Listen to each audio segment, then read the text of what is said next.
Se liga nessa declaração. Deu um soco na cara?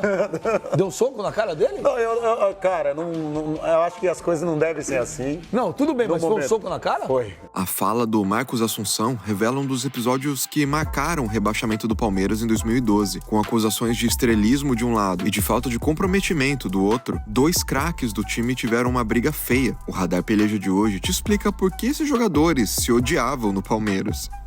Em 2012, sob o comando do Felipão, o Palmeiras ganhou a Copa do Brasil, garantiu a sua vaga na Libertadores e deixou tudo o que rolou no fim do ano mais inacreditável. Entre problemas de planejamento, crises nos bastidores e muitas lesões, o clube terminou o ano sendo rebaixado para a segunda divisão do Campeonato Brasileiro. Algumas imagens dessa trajetória ficaram marcadas na memória dos torcedores, como aquela do assessor de imprensa, Fábio Finelli, jogando sal grosso nas traves para tirar a zica, e o famoso gol de mão do Barcos, que foi parar na justiça.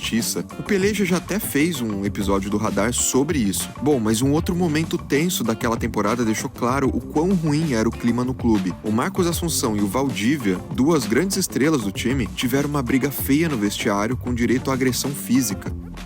Pouco mais de 2 meses da conquista da Copa do Brasil, o Felipão foi demitido depois que a diretoria do clube percebeu uma quebra de confiança entre o treinador e o elenco, e que envolvia problemas de relacionamento e era piorada pela sequência de resultados negativos. O técnico deixou o time na zona de rebaixamento e o primeiro jogo depois da demissão era simplesmente o clássico contra o Corinthians. Na época, o Marcos Assunção ainda se recuperava de uma operação no joelho direito e não deveria entrar em campo, mas foi chamado para jogar o clássico no sacrifício. Ele deu uma entrevista para o site do Palmeiras para esclarecer a situação e ganhou ainda mais o respeito dos torcedores. Eu tô me sacrificando pelo clube e pelos meus companheiros. Ainda tô com o joelho inchado, embora sem dor, e quero ajudar o time a sair dessa situação o mais rápido possível. Com um retorno precoce, as dores voltaram, mas o Assunção continuou jogando, mesmo tendo que fazer infiltrações de medicação no joelho antes das partidas. Essa força de vontade foi transformando ele num exemplo de jogador comprometido com o clube e aumentou o prestígio do volante no vestiário. E foi isso que teria incomodado o Valdívia.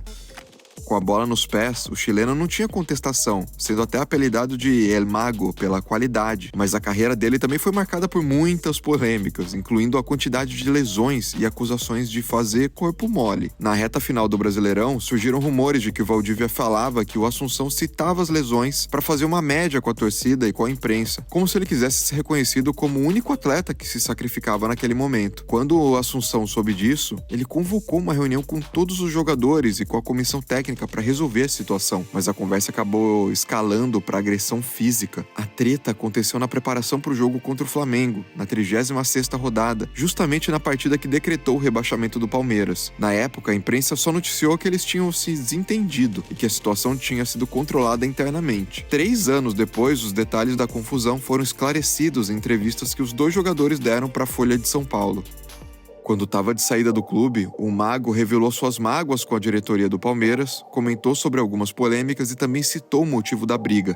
Os jogadores estavam bravos com ele, porque ele sempre falava que estava jogando no sacrifício. Tinha outros atletas que também estavam jogando assim e ninguém falava. No fim, ele saía como o cara que estava se matando pelo clube sozinho. Revoltado, o Assunção respondeu a declaração um dia depois, afirmando que ele tinha dado um soco na cara do chileno e que foi até cumprimentado por isso por alguns companheiros. O Valdívia é um bosta. Ele tá falando essas coisas pra sair como bonzão, quer tirar o dele da reta. O cara era um sem vergonha, vivia fazendo corpo mole. O sangue subiu e, quando ele chegou perto, eu dei um soco na cara dele. Sabia que ele falava mal de mim pelas costas, eu fiquei maluco. Apesar das declarações fortes, depois da aposentadoria, o volante deu várias entrevistas afirmando que se arrepende da agressão e que pediu desculpas pro ex-companheiro, além de reconhecer que o Valdívia foi um dos melhores camisas 10 que ele jogou junto.